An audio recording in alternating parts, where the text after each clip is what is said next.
இவைகளெல்லாம் உங்கள் நம்பிக்கைகளா? பதட்டப்படுவது என்பது இயற்கையானது. கோபப்படுவது அவசியமான ஒன்று. மகிழ்ச்சி என்பது நிபந்தனைகளுக்கு உட்பட்டது. மனதை ஒருநிலைப்படுத்தி தியானம் செய்வது கடினம். உங்களைப் பற்றிய உண்மைகளை அறிந்து கொள்ளுங்கள். அமைதி, மகிழ்ச்சி, அன்பு இவற்றை யதார்த்தமாக்குங்கள். விடியலை வரவேற்போம். பிரம்மகுமாரிகளுடன். ஓம் சாந்தி. விடியலை வரவேற்போம் பிரம்மகுமாரிகளுடன் நிகழ்ச்சியில் உங்களை மீண்டும் சந்திப்பதில் மிக மிக மகிழ்ச்சி. இந்த நிகழ்ச்சியில் தொடர்ந்து மன அழுத்தம் சார்ந்த விஷயங்களை நாம் தெரிஞ்சுட்டு வரோம். மன அழுத்தம் எப்படி ஏற்படுது, அதிலிருந்து நாமே எப்படி வெளிவரலாம் அப்படிங்கிற விஷயத்த விளக்கங்களோடு தெரிஞ்சுட்டு வரோம். ஒரு நிகழ்ச்சியினால் பாதிக்கப்பட்டு அதனால் ஏற்படக்கூடிய மன அழுத்தம் எந்த அளவுக்கு தாக்கத்தை ஏற்படுத்தும், அதிலிருந்து நாம் எப்படி வெளிவரலாம் அப்படிங்கிற விளக்கங்களோடு நம்மிடையே இருக்கிறார் பிரம்மகுமாரி அமைப்பை சார்ந்த சகோதரி ஜெயா அவர்கள். ஓம் சாந்தி. ஓம் சாந்தி. சிஸ்டர், இப்போ பார்த்தோம்னா ஒரு சம்பவம் அப்படின்னு எடுத்துக்கிட்டோம்னா, ஒரு பாம்பு பிளாஸ்டோ இல்லை ஒரு தீ விபத்தோ ஏற்படுது. அதில் நான் என்னோட கை கால்களை இழந்துறேன்னு வச்சுக்கலாம். அதை தாண்டி இந்த சம்பவம் என் மனதில் ஒரு வடுவாக பதிஞ்சிருது.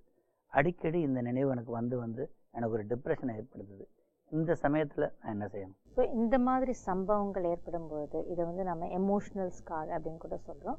ஸோ மனதளவில் ஒரு பாதிப்பாக ஏற்பட்டு அது நிரந்தரமாக தங்கி விடுகிறது.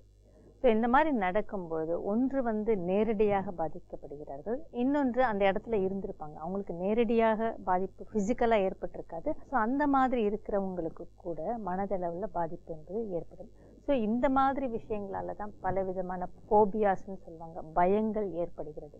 ஸோ அப்போ என்ன ஆகுன்னா, ஒரு சின்ன சத்தத்தை கேட்டால் கூட பயப்படுவாங்க, பட்டாசு சத்தம் வந்தால் கூட பயப்படுவாங்க. இந்த சம்பவத்தினால் ஏற்பட்ட காயம், வடு இது ரெண்டையும் மறந்துட்டு கூட நான் இயல்பான வாழ்க்கையை வாழ ஆசைப்படுறேன். ஆனால் இந்த சம்பவத்தினால் ஏற்பட்ட டிப்ரெஷன், மன அழுத்தம் எனக்கு பெரிய பாதிப்பை ஏற்படுத்துது. அப்போ நான் என்ன பண்ணணும்? இந்த மாதிரியான சம்பவங்கள் நடக்கும்போது ரெண்டு விதமான பாதிப்புகள் ஏற்படுது. ஒன்று பயம், அதாவது ஃபோபியா உருவாகுது. இன்னொன்று எனக்கு ஏன் இப்படி நடந்தது, இப்படி நடந்திருக்க கூடாது அப்படின்ற மாதிரியான ஒரு எண்ணம் மனதில் பதிந்து அது டிப்ரெஷனை உருவாக்குது.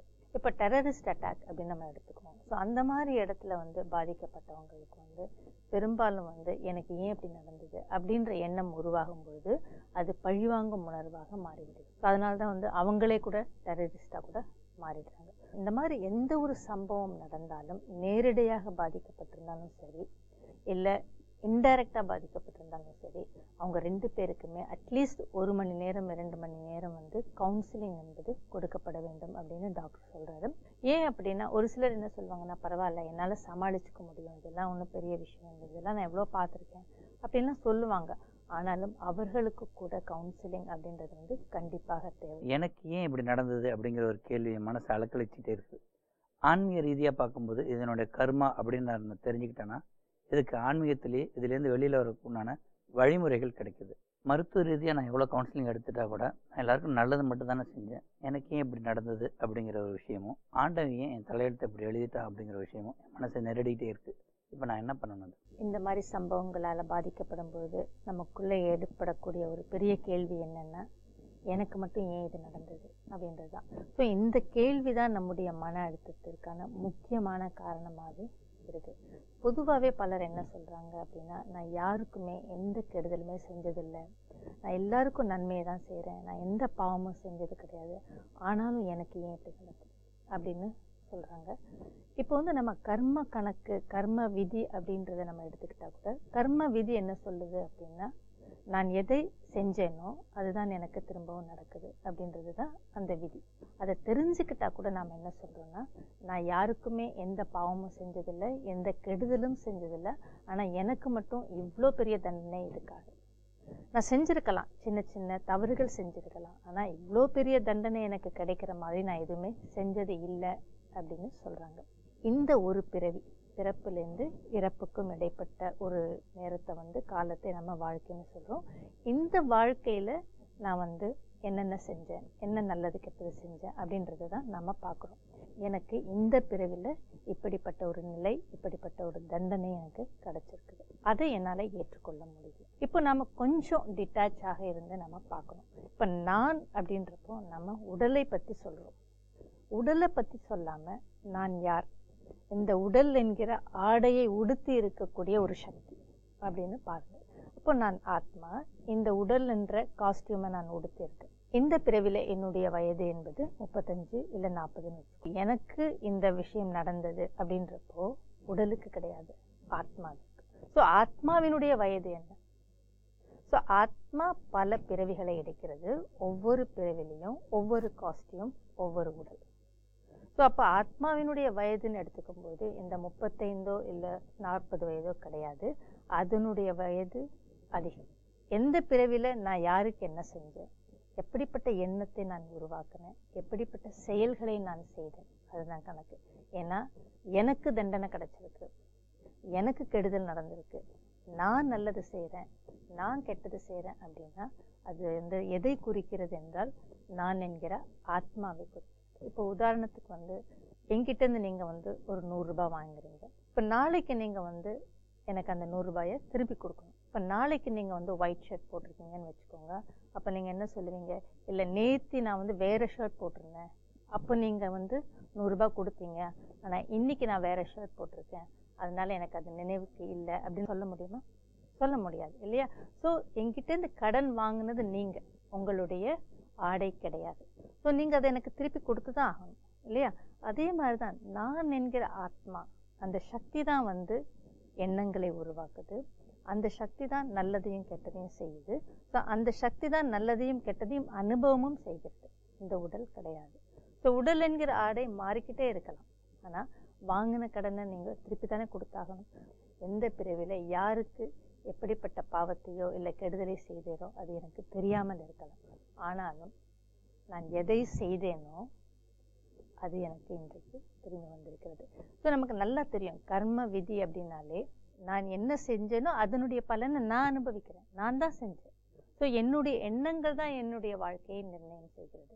ஸோ இன்றைக்கு என்னுடைய வாழ்க்கை இப்படி இருக்குது அப்படின்னா இதற்கு காரணம் நான் தான், இதை நிர்ணயம் செய்திருக்கிறது கூட நான் தான். ஸோ இதை நாம் வந்து புரிஞ்சுக்கணும். சிஸ்டர், இது என்னுடைய கர்ம கணக்கு அப்படிங்கிறத நான் எப்படி ஏற்றுக்கிறது? ஆக்சுவலாக இது வந்து வற்புறுத்தல் இல்லாமல் இதை அக்செப்ட் செஞ்சுட்டு தான் ஆகணும். ஏன்னா நீங்கள் தான் என்கிட்ட கடன் வாங்கினீங்க, இப்போ அந்த கடனை திருப்பி தர வேண்டும், வேறு வழியே இல்லை அப்படின்றது மாதிரி இல்லாமல் நான் எப்பயோ வாங்கியிருக்கேன் அதனால தான் இவங்க என்னை கேட்குறாங்க அப்படின்றத வந்து நான் அக்செப்ட் செய்துக்கிட்டு அதற்கப்புறமா அந்த கணக்கை வந்து நம்ம முடிக்கணும். நான் உங்கள்கிட்ட வாங்கினது ஞாபகமும் இல்லை, தெரியல, இதை நான் எப்படி ஏற்றுக்கிறது? இப்போ கர்ம விதி அப்படின்னு நம்ம எடுத்துக்கும் போது வந்து அது ஒரு நியமத்துடன் செயல்படுகிறது. ஸோ இந்த உலகத்தில் எல்லாமே ஒரு விதிமுறைப்படி தான் நடந்துட்டு இருக்கு, ரொம்ப அக்யூரேட்டாக வந்து நடந்துட்டு இருக்கு. எதுவுமே காரணம் இல்லாமல் நடப்பதில்லை, எதுவுமே விதியை மீறி நடப்பதில்லை. ஸோ இப்போ எனக்கு இது நடக்குது அப்படின்னா அதற்கு காரணம் ஏதாவது இருக்க வேண்டும். ஸோ நாம் என்ன பண்ணுறோம்னா நமக்கு இந்த மாதிரி நடக்குது அப்படின்ன உடனேயே வந்து அதனால் பாதிக்கப்பட்டு நம்ம வந்து கடவுள் மேலே பழி போட்டுருக்கோம். ஸோ கடவுள் வந்து எனக்கு சோதனை பண்ணிட்டாரு, கடவுள் வந்து என்னுடைய விதியை இப்படி நிர்ணயிச்சிட்டாரு அப்படின்னு சொல்லிட்டு நம்ம சொல்கிறோம். இப்போது கடவுள் வந்து நம்முடைய தந்தை, நாம் எல்லோருமே வந்து அவருடைய குழந்தைகள் அப்படின்னு நம்ம சொல்கிறோம். இப்போது நம்முடைய குழந்தைகளுக்கு நாம் அப்படிப்பட்ட தண்டனையை கொடுப்போம். ஒரு தந்தை எப்பொழுதுமே வந்து தன்னுடைய குழந்தைகளுக்கு இப்படிப்பட்ட தண்டனையை கொடுக்க மாட்டார். அவர் எப்படி முடிவு செய்ய முடியும், ஒரு குழந்தை வந்து பேம்பிளஸில் வந்து பாதிக்கப்படணும், இன்னொரு குழந்தை நல்லா இருக்கணும் அப்படின்னு சொல்லிட்டு எப்படி அவர் முடிவு செய்ய முடியும்? அப்படி கடவுள் முடிவு செய்திருந்தார் அப்படின்னா நாம் அவரை கொஷின் பண்ணலாம், எதனுடைய அடிப்படையில் இப்படிப்பட்ட முடிவுகளை நீங்கள் எடுக்கிறீங்க அப்படின்னு நம்ம கண்டிப்பாக கொஷின் பண்ணலாம் இல்லையா? ஆனால் நம்முடைய வாழ்க்கையில் நடக்கக்கூடிய சம்பவங்களுக்கு அவர் காரணம் கிடையாது. ஸோ நம்முடைய வாழ்க்கையில் என்ன நடக்குதோ அதற்கான முழு காரணமும் நாம் தான். ஸோ ஏதோ ஒரு காலகட்டத்தில் நாம் ஏற்படுத்தின எண்ணங்கள், நாம் செயல்பட்ட விதம், அதுதான் வந்து இன்றைக்கு என்னுடைய பலனாக வந்து நிற்குது. ஆனால் நாம் கடவுள் மீது பழியை போடும்போது அவர் தான் அதுக்கு காரணம் அப்படின்றப்ப வந்து நாம் என்ன பண்ணுறோம்னா நாம் தான் காரணம் அப்படின்றத வந்து அக்செப்ட் பண்ணிக்கிறது கிடையாது. ஸோ நம்ம முழுமையாக அதை அக்செப்ட் பண்ணிக்கும் போது இப்போ வந்து யூஸ்வலாக வந்து இந்த மாதிரியெல்லாம் நடக்கும்போது என்ன ஆகுது அப்படின்னா நமக்கு வந்து ஒரு லாஜிக்கான ஒரு விளக்கம் தேவைப்படுகிறது. அந்த லாஜிக்கான விளக்கம் தான் நம்முடைய மன அழுத்தத்திலேருந்து நம்மளை விடுவிக்கப்படும். ஏன்னா நம்முடைய கேள்வியே எனக்கு மட்டும் ஏன் இது நடக்குது அப்படி. ஏதோ ஒரு காலகட்டத்தில் ஏதோ ஒரு பிறவில நான் ஏதோ ஒன்று செஞ்சு அதனுடைய பலனாக இன்றைக்கு எனக்கு இது கிடைச்சிருக்கு அப்படின்றத நான் புரிஞ்சுக்கிட்ட உடனேயே எனக்கு என்னுடைய கேள்விக்கான பதில் என்பது கிடைத்து விடுகிறது. ஸோ அதுக்கப்புறமா நாம் மன அழுத்தத்திலேருந்து விடுபடுறதுக்கான முயற்சியை செய்யணும். ஆன்மீக ரீதியாக மட்டும் இல்லாமல் மருத்துவ ரீதியாகவும் இதுக்கு அணுகுமுறை அவசியம் தேவைப்படுது. அதற்கு டாக்டர் பகிர்ந்துக்கிட்ட விஷயம் என்ன அப்படின்னா, பொதுவாகவே நமக்கு இருக்கக்கூடிய பிரச்சனை தான் ரொம்ப பெருசு அப்படின்னு நம்ம நினச்சிட்டு இருக்கோம். ஸோ அந்த மாதிரி பார்க்காம கொஞ்சம் நம்மிடமிருந்து விலகி இருந்து, இந்த உலகத்தில் எத்தனையோ மனிதர்களுக்கு எத்தனையோ பிரச்சனைகள் இருக்குது. ஒருத்தருக்கு கேன்சர் இருக்கலாம், இல்லை ஒருத்தருடைய குழந்தை இறந்து போயிருக்கலாம், ஒருத்தருக்கு ஒரு மோசமான வியாதி வந்திருக்கலாம், இல்லை விபத்துனால ஏதாவது பாதிப்பு, இப்படி பலவிதமான பிரச்சனைகள் ஒவ்வொருத்தரும் சந்திச்சுட்டு தான் இருக்காங்க. ஸோ நம்ம அதையெல்லாம் பார்க்கும்பொழுது நம்முடைய பிரச்சனை என்பது பெருசு கிடையாது அப்படின்ற மாதிரியான ஒரு சமாதானத்தை நமக்கு கொடுத்துக்கிட்டு நம்முடைய டிப்ரெஷன்லேருந்து வெளிவருவதற்கு நம்ம முயற்சி செய்ய வேண்டும். இப்போ நான் ஒரு பிரச்சனையில் இருக்கிறேன், இதை விட பெரிய பிரச்சனையில் இருக்கிற இன்னொருத்தவங்களை பற்றி நான் அதை பற்றி கண்டுக்கிறதே இல்லை. அதுக்கு என்ன காரணம்? நம்முடைய பிரச்சனை தான் ரொம்ப பெருசு அப்படின்னு நம்ம நினைக்கிறதுனால மட்டும் இல்லை, நமக்கு ஏன் இப்படி நடந்தது, நான் எதுவுமே பண்ணலை ஆனால் எனக்கு ஏன் அப்படி நடந்தது. மற்றவங்களுக்கு ஏதாவது நடந்திருக்கு அப்படின்னா அவங்க ஏதோ பண்ணியிருக்காங்க, அதனால் அவங்களுக்கு நடந்தது. ஆனால் நான் எதுவுமே பண்ணலை ஆனால் எனக்கே நடந்தது. ஸோ இந்த கேள்வி தான் நம்முடைய மன அழுத்தத்துக்கு காரணம். ஆன்மீக ரீதியாகவோ இல்லை மருத்துவ ரீதியாகவோ ஏதாவது ஒன்று செஞ்சு நம்முடைய மனதை சமாதானப்படுத்தி நம்முடைய மன அழுத்தத்திலிருந்து கண்டிப்பாக வெளியே கொண்டு வருவதற்கான எல்லா முயற்சிகளையும் நாம் செய்யணும். அமெரிக்காவில் ஒரு ரிசர்ச் பண்ணிகிட்ருக்காங்க. அது என்ன அப்படின்னா பாஸ்ட் லைஃப் ரிக்ரெஷன் அப்படின்னு. ஸோ பாஸ்ட் லைஃப் ரிக்ரெஷன் அப்படின்றது என்னென்னா, நம்முடைய முற்பிறவியில் ஏதாவது செஞ்சுருந்தோம் அப்படின்னா அதனுடைய கண்டினியூட்டி இந்த பிறவியில் தொடர்கிறது அப்படின்ற ஒரு ரிசர்ச்சை செஞ்சிட்ருக்காங்க. சைக்கலாஜிக்கலாக டிஸ்டர்ப் ஆகி அவங்க ஏதாவது பண்ணியிருந்தாங்க அப்படின்னா அவங்கள ஹிப்னடைஸ் பண்ணுறாங்க.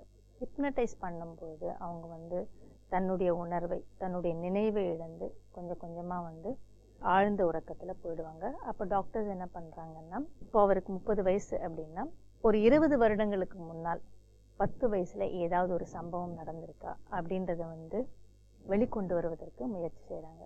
ஸோ அவரை ஒரு 20 வருடங்களுக்கு முன்னால் கொண்டு போகிறாங்க. ஸோ 10 வயசில் செக் பண்ணும்போது எதுவுமே நடக்கலை.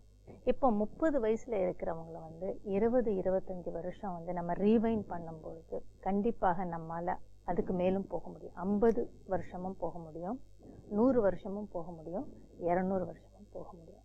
ஆனால் அந்த ஆத்மா இந்த உடலில் இருந்திருக்காது, வேறொரு உடலில் இருந்திருக்கும். ஆனால் இதற்கு முன்னால் நடந்த அனைத்து சம்பவங்களும் அனைத்து விஷயங்களும் அந்த ஆத்மாவில் பதிவாயிருக்கும் இல்லையா? ஸோ பாஸ்ட் லைஃப் ரிக்ரெஷன்னா என்னென்னா, இதற்கு முற்பிறவியில் ஏதாவது நடந்து அந்த சம்பவம் அவருடைய மனதில் ஏதாவது பாதிப்பை ஏற்படுத்தி அது இந்த பிறவியில் வெளிவருகிறதா அப்படின்றத கண்டுபிடிக்கிறதுக்கு தான் இந்த ஆராய்ச்சியை பண்ணிகிட்ருக்காங்க. இதை பற்றி பல புத்தகங்கள் கூட வெளிவந்திருக்கு. ஸோ இந்த மாதிரி பண்ணும்பொழுது என்ன ஆகுதுன்னா, இப்போ நம்ம மருத்துவர்கிட்ட போகிறோம், ஏதோ ஒரு கட்டத்தில் ஏதோ ஒரு பாதிப்பு ஏற்பட்டிருக்கு, அந்த பாதிப்பினுடைய வெளிப்பாடாக தான் இன்றைக்கு நான் பிஹேவ் செய்கிறேன் அப்படின்றத கண்டுபிடிக்கிறாங்க. ஸோ அவருக்கு 30 வயசு அப்படின்னா ஒரு 50 வருஷம் பின்னாடி போகும்போது இதற்கு முற்பிறவியில் அவர் இருக்கார், அந்த நேரத்தில் அவர் பாதிக்கப்பட்டிருக்காரு. ஸோ அந்த ஆத்மா வேற உடலில் இருந்திருக்கு. அந்த ஆத்மாவுக்கு பாதிப்பை கொடுத்த இன்னொரு ஆத்மா இருக்கும் இல்லையா, அவரும் வேறொரு உடலில் இருந்திருப்பார். ஸோ அவங்க 2 பேருமே மறுபடியும் நெருக்கத்தில் வரும்போது சந்திக்கும் பொழுது எங்கே விட்டதோ அங்கேருந்து மறுபடியும் எல்லாமே தொடர ஆரம்பிக்குது. ஸோ யாருக்கு இவர் பாதிப்பை ஏற்படுத்தினாரோ அவர்கள் மூலமாக மறுபடியும் பாதிப்பு என்பது ஏற்படுகிறது. ஸோ பல சமயங்களில் நம்முடைய கேள்விதான் நம்மளை அலைக்கழிக்கிறது. எனக்கு ஏன் இப்படி நடக்குது, இவர் ஏன் என்கிட்ட இப்படி நடந்துக்கிறாரு, எனக்கு மட்டும் ஏன் இப்படி நடக்குது அப்படின்ற ஒரு கேள்விதான் நம்முடைய மன அழுத்தத்திற்கு முக்கியமான ஒரு காரணமாக மாறும். என்ன ஒரு விஷயத்தை நம்ம புரிஞ்சுக்கணும்னா, இன்றைக்கு என் வாழ்க்கையில் நடக்கக்கூடிய ஒவ்வொரு விஷயத்திற்கு காரணம் இருக்கிறது. அது எந்த பிறவியில் எந்த காலகட்டத்தில் எப்போ அப்படின்றது எனக்கு நினைவுக்கு இல்லாமல் இருக்கலாம். ஆனால் எதை நான் செய்தேனோ, எந்த எண்ணத்தை நான் உருவாக்கினேனோ, எதை நான் மற்றவர்களுக்கு கொடுத்தேனோ அது இன்றைக்கு எனக்கு திரும்ப நடந்து கொண்டிருக்கிறது. அவ்வளோதான். ஸோ இதை நம்ம புரிஞ்சுக்கிட்டோம். நமக்கு ஒரு லாஜிக் தான் தேவை. இதை நம்ம புரிஞ்சுக்கிட்டோம், இதை ஏற்றுக்கிட்டோம் அப்படின்னா நம்ம ரொம்ப சுலபமாக நம்முடைய மன அழுத்தத்துலேருந்து வெளிவந்துடும். எனக்கு ஒரு சம்பவம் நடக்குது, அது எனக்கு ஒரு பாதிப்பை ஏற்படுத்துது, அதனால் எனக்கு மன அழுத்தமும் ஏற்பட்டுச்சு. நான் அதுலேருந்து எப்படி வெளியே வர்றது? பொதுவாகவே இந்த மாதிரியான சம்பவங்கள் நடக்கும்போது என்ன ஆகுதுன்னா, பழிவாங்கக்கூடிய உணர்வு என்பது மேலோங்கி இருக்குது. எனக்கு ஏன் இப்படி நடந்தது, எனக்கு நியாயம் கிடைக்கணும், இதை நான் சும்மா விட மாட்டேன் அப்படின்ற மாதிரியான எண்ணங்கள் உருவாகுது. ஸோ இந்த எண்ணங்கள் உருவாகும் பொழுது என்ன ஆகுதுன்னா, அவர்களுடைய வாழ்க்கை முழுவதுமே இது ஆக்கிரமிச்சுது. இதை தவிர வேற எதையுமே அவங்க யோசிக்க மாட்டாங்க. இதை மீறியும் நம்முடைய வாழ்க்கை இருக்குது. ஸோ அதை நம்ம புரிஞ்சுக்கணும். ஸோ இதை உன்னையே என்னுடைய வாழ்க்கையினுடைய குறிக்கோளாகவும் லட்சியமாகவும் எடுத்துக்கிட்டு இதுக்காகவே போராடிக்கிட்டு என்னுடைய வாழ்க்கையை நான் வீணடிக்கக்கூடாது. ஸோ இதற்கு மேலே நான் என்ன செய்யணும், ஒருவேளை இதுக்காக நான் கோர்ட்டு போகணும், கேஸ் நடத்தணும், இல்லை கம்ப்ளைண்ட் கொடுக்கணும், அந்த மாதிரி ஏதாவது இருந்தால் கூட அது எல்லாமே பண்ணிக்கலாம். ஆனால் நம்முடைய வாழ்க்கையினுடைய லட்சியம் என்பது பழிவாங்கும் உணர்வு, இல்லை பழிவாங்கியே ஆகணும், எனக்கு நியாயம் கிடைச்சே ஆகணும், அதுவாக இருக்கக்கூடாது. எது நடந்ததோ நடந்து முடிஞ்சிடுச்சு, அதற்கான என்னென்ன செய்யணுமோ அதையெல்லாம் செய்வோம். ஆனால் இப்போ இருக்கக்கூடிய வாழ்க்கை என்னுடைய கையில் இருக்குது, எதிர்காலம் என்னுடைய கையில் இருக்குது, அதை நான் எப்படி மகிழ்ச்சியாக வாழ்வது அப்படின்றதுல நம்முடைய முழு மனதும் ஈடுபட்டு இருக்கு. சிஸ்டர், இப்போ பார்த்தோம்னா ஒரு சில சம்பவங்களுக்கு அப்புறம் அதிகபட்ச மன அழுத்தத்துக்கு ஆளாயிடுறாங்க. உதாரணத்துக்கு சைல்டு அப்யூஸ், கற்பழிப்பு போன்ற நிகழ்ச்சிகளால் பாதிக்கப்பட்டவங்கள சொல்லலாம். இது ரேப் விக்டிமாக இருந்தாலும் சரி, இல்லை ஒரு டெரரிஸ்ட் அட்டாக் தீவிரவாத செயலால் பாதிக்கப்பட்டவங்களாக இருந்தாலும் சரி, அவங்க எல்லோருமே ஒரு ஸ்ட்ரெஸ்ஸுக்கு ஆளாகிறாங்க, அவங்க மன அழுத்தத்திற்கு ஆளாகிறாங்க. ஆனாலும் அதிலிருந்து வெளிவருவதற்கு நம்முடைய வாழ்க்கையை ஒரு நல்ல திசையில் கொண்டு செல்ல வேண்டும். நம்முடைய பிரம்மகுமாரிகள் அமைப்பிலேருந்து சகோதரிகள் சென்று திஹார் ஜெயிலில் பலருக்கு ஆன்மீக ரீதியான வழிகாட்டுதல்களையும் கவுன்சிலிங்கையும் செஞ்சிட்ருக்காங்க. ஸோ இந்த மாதிரி செய்யும் பொழுது அதில் என்ன பயன் அப்படின்னு பார்க்கும்போது, ஈவன் ஒரு 10% மாறி இருந்தால் கூட அதுவே பெரிய வெற்றின்னு நம்ம சொல்ல முடியும். ஒரு முறை அங்கே இருந்த ஒரு கொள்ளைக்காரனான பஞ்சாம் சிங், அவருக்கு கவுன்சிலிங் எல்லாம் கொடுத்தாங்க. இந்த சகோதரிகள் எனக்கு இந்த தியானத்தை கற்றுக் கொடுக்கல அப்படின்னா நான் மாறி இருப்பேனா அப்படின்றது சந்தேகம்தான். ஏன்னா நான் இந்த ஜெயிலை விட்டு வெளியே போன உடனேயே என்னுடைய பழிவாங்கிற உணர்வு என்பது மேலெழும்பி இருக்கும். நான் உடனே பழிவாங்கிறதுக்காக நான் மறுபடியும் தவறான செயலை செய்வேன், மறுபடியும் நான் ஜெயிலுக்கு திரும்ப வந்துடுவேன். ஆனால் இப்போ இந்த தியானத்தின் மூலம் எனக்குள்ள பல மாற்றங்கள் ஏற்பட்டிருக்கு அப்படின்னு சொல்லியிருக்காரு. இது மாதிரி தவறான செயல்களில் ஈடுபட்டு ஜெயிலில் இருக்கவங்களை இன்ஸ்பயர் பண்ணலாம். தீவிரவாதம், கொலை குற்றம், திருட்டு, இது போன்ற வழிகளில் அவங்க செயல்படுத்தின திட்டங்களை பாசிட்டிவாக செயல்படுத்தும் போது ஒரு லீடர் ஆகக்கூடிய கெப்பாசிட்டி இருக்கு இல்லைங்களா? நிச்சயமா. ஏன்னா அவங்களுக்குள்ள அந்த திறமைகளும் இருக்குது, அந்த குவாலிட்டியும் இருக்குது. சிஸ்டர், இப்போ உதாரணத்துக்கு எடுத்துட்டோம்னா கற்பழிப்பு போன்ற சம்பவங்களை பாதிக்கப்பட்டவங்க அந்த கஷ்டத்துலேருந்து வெளியில் வர்றது அப்படிங்கிறது ரொம்ப நாள் ஆகிடுது. இந்த விஷயத்துக்கு ஆன்மீகம் எப்படி உதவுது? இதை கர்மா அப்படின்னு அவங்க எடுத்துக்கிட்டா கூட இதை வாழ்க்கையோட அடுத்த கட்டத்துக்கு போகிறதுக்கு அவங்க என்ன பண்ணணும்? ஸ்ட்ரெஸ் லெவலை கணக்கிடுறதுக்காக ஒரு ஸ்கேலை ஒரு டாக்டர் தயார் பண்ணியிருக்காரு. அந்த ஸ்கேலில் என்னென்னா, ஒரு சில கேள்விகளை கேட்டு அந்த கேள்விக்கு ஏற்ற மாதிரி பாயிண்ட்ஸை கொடுத்துருக்காரு. ஸோ அந்த பாயிண்ட்ஸை வச்சு அவங்களுக்கு ஸ்ட்ரெஸ் லெவல் எவ்வளோ இருக்குது அப்படின்றதுக்கான ஸ்கேல் தான் அது. இப்போது 100 பாயிண்ட்ஸ் அப்படின்னா அது நியர் டெத், அதாவது சாவுக்கு அருகாமையில் இருக்கக்கூடிய ஸ்ட்ரெஸ் அப்படின்னு நம்ம சொல்லலாம். 50 பாயிண்ட்ஸ் அப்படின்னா திருமணம் போன்ற விஷயத்தில் ஏற்படக்கூடிய ஒரு ஸ்ட்ரெஸ் அப்படின்னு சொல்லலாம். இப்போது ரேப் விக்டிம், கற்பழிப்பு போன்ற அசம்பாவிதங்கள் நடக்கும்பொழுது அவங்களுடைய ஸ்ட்ரெஸ் லெவல் அப்படின்றது எந்த ஸ்கேல் அப்படின்னா 10,000 பாயிண்ட்ஸ் அப்படின்னு கூட நம்ம சொல்லலாம். ஸோ அந்த அளவிற்கு ஒரு ஸ்ட்ரெஸ்னால அவங்க பாதிக்கப்படுறாங்க, அந்த அளவிற்கு ஒரு டிப்ரெஷன் என்பது உருவாகுது. ஸோ அந்த டிப்ரெஷனில் என்ன ஆகிடுது அப்படின்னா அவங்க தற்கொலை செய்துக்கிறதுக்கான ஒரு வழியை தேட ஆரம்பிச்சுறாங்க. ஏன்னா அவர்களுக்கு இந்த ஸ்ட்ரெஸ்ஸை ஹேண்டில் பண்ணுறதுக்கு முடியறதில்ல. ஸோ இந்த டிப்ரெஷன்னால் தன்னைத்தானே வெறுக்க ஆரம்பிக்கிறாங்க. அந்த வெறுப்பில் இனி எதற்கு வாழணும், இனிமேல் வாழ்க்கையே வேண்டாம் அப்படின்ற மாதிரியான முடிவுக்கு கூட போயிடுறாங்க. ஸோ இந்த மாதிரி இருக்கிறவங்க என்ன பண்ணலாம் அப்படின்னா, தனக்கு ஏதோ ஒரு தவறு நடந்து போச்சு, தன்னுடைய வாழ்க்கையில் ஏதோ ஒரு அசம்பாவிதமான சம்பவம் நடந்து போச்சு அப்படின்றப்போ தன்னுடைய வாழ்க்கையை ஒரு நல்ல காரியத்துக்கு அர்ப்பணம் செஞ்சுக்கலாம். ஸோ வாழ்க்கையை திசை திருப்புவதற்கு என்ன செய்யணுமோ அதை அவங்க செய்யணும். நம்ம நேர்கூட ஒருத்தவங்க இதே மாதிரி ஒரு விஷயத்துக்கு நான் விளக்கங்கள் கேட்டிருக்காங்க. இதே மாதிரி சம்பவத்தில் பாதிக்கப்பட்டவங்க இதிலிருந்து மீண்டு இந்த வடுகள்லாம் மாறி திரும்ப பழைய வாழ்க்கைக்கு அவங்களால ஈடுபட முடியுமா? இந்த மாதிரி அசம்பாவிதங்கள் நடக்கும்போது அதுலேருந்து வெளிவருவது என்பது நிச்சயமாக கடினமான ஒரு விஷயமாகத்தான் இருக்கும். ஆனாலும் கூட நம்ம முயற்சி செஞ்சோம் அப்படின்னா 90% நம்ம வெளியே வந்துடலாம். நம்ம வந்து ஒரு 80-90% வெளி வந்தாலே நம்முடைய வாழ்க்கை மீண்டும் பழைய மாதிரி ஆகிடும். ஒரு சாதாரண வாழ்க்கையை நம்ம வாழ தொடங்கிவிடும். ஆன்மீகம், கவுன்சிலிங், நான் யார் அப்படின்னு தெரிந்து கொள்வது, இது போன்ற விஷயங்கள் இந்த அதிர்ச்சியிலேருந்து என்னை வெளிக்கொண்டு வரதுக்கு உதவுமா? ஆன்மீகத்தை தவிர வேறு எதுவுமே இதற்கு உதவி செய்ய முடியாது. கவுன்சிலிங் கூட மற்றவர்கள் கொடுக்குறாங்க அப்படின்றப்போ வந்து அதை விடவும் உதவி செய்யக்கூடியது வந்து தனக்குத்தானே தன்னுடைய மனதை சரி செய்து கொள்வது தான்.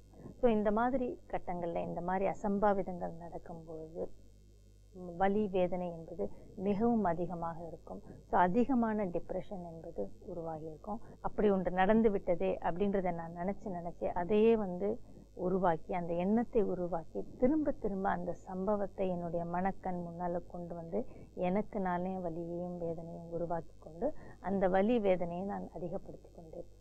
ஸோ அந்த மாதிரி சமயத்தில் என்ன ஆகுது அப்படின்னா, என்னுடைய செல்ஃப் எஸ்டீம், சுய மதிப்பு என்பது ரொம்ப இறங்கி போயிடுது.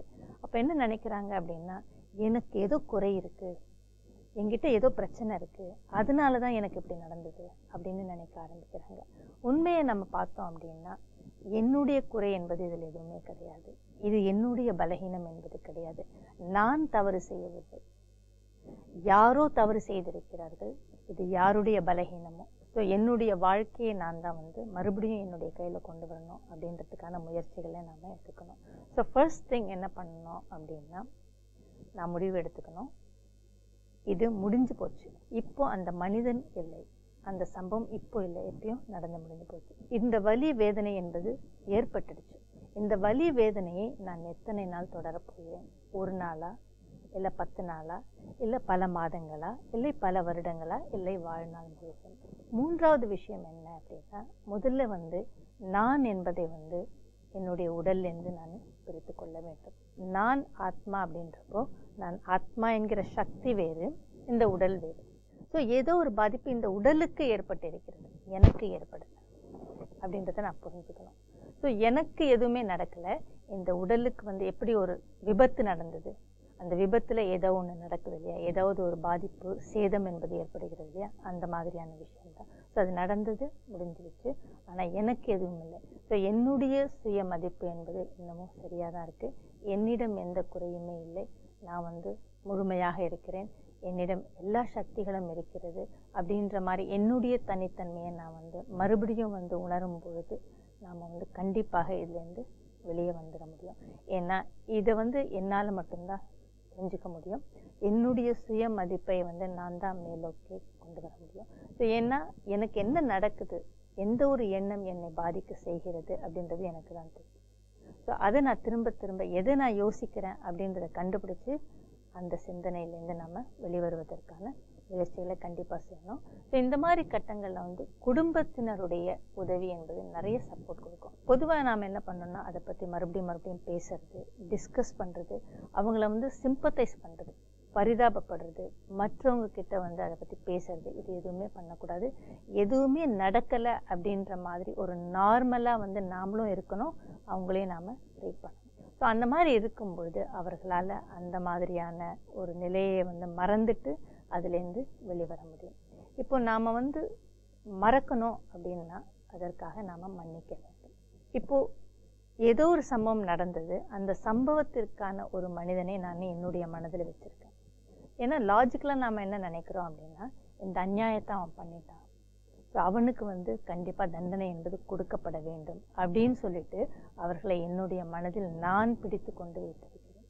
ஸோ நான் என்ன பண்ணணும்னா, நடந்து முடிஞ்சு போச்சு, இந்த வலி வேதனையை அனுபவம் செஞ்சாச்சு, ஆனால் இன்றைக்கு என்னுடைய மனதில் அவன் இருக்கக்கூடாது அப்படின்னு சொல்லிட்டு வலுக்கட்டாயமாக அவனை பற்றிய எண்ணங்களையும் அந்த சம்பவத்தையும் நம்முடைய மனதிலேருந்து தூக்கி வெளியே போட்டுக்கணும். So you have to let go. So அந்த மாதிரி நான் வலுக்கட்டாயமாக வெளியே கொண்டு போடணும். அதற்கு நான் என்னெல்லாம் செய்யணுமோ அதையெல்லாம் கண்டிப்பாக செய்ய வேண்டும். அதை நான் செய்யும் பொழுது தான் என்னால் மறக்க முடியும். அதை நான் செய்யணும் அப்படின்னா, நடந்து முடிந்த விஷயத்தை நான் மறக்கணும் அப்படின்னா அதற்கு காரணமானவனை நான் மன்னிக்கவும் வேண்டும். ஸோ நியாயமாக வந்து இந்த மாதிரி சம்பவங்களில் நாம் மன்னிக்கிறது கிடையாது. நமக்கு நியாயம் வேணும், அவங்களுக்கு வந்து தண்டனை கிடைக்கணும் அப்படின்னு சொல்லிட்டு அதை பற்றி நம்ம பேசிகிட்டு இருக்கும்பொழுது நாம் மன்னிக்கவும் மாட்டோம், நாம் மறக்கவும் மாட்டோம். நாம் மற்றவர்களை மன்னிப்பது என்பது அவர்களுக்காக கிடையாது. மற்றவர்களை மன்னிப்பது என்பது நமக்காக. நாம் மன்னிச்சிட்டோம் அப்படின்னா நம்மால் அந்த சம்பவத்தையும் மறந்துவிட முடியும், அதுலேருந்து வெளிவந்து விட முடியும். இதற்கு ரொம்ப அழகான ஒரு எக்ஸாம்பிளை வந்து டாக்டர் பகிர்ந்துக்கிட்டாரு. ஒரு முறை ஒரு ப்ரீஸ்ட், ஒரு கிறிஸ்துவ பாதிரியாருடைய குடும்பத்தில் அந்த கணவரையும் மகனையும் அந்த மனைவி முன்னாடி உயிரோடு எரித்து விட்டார்கள்.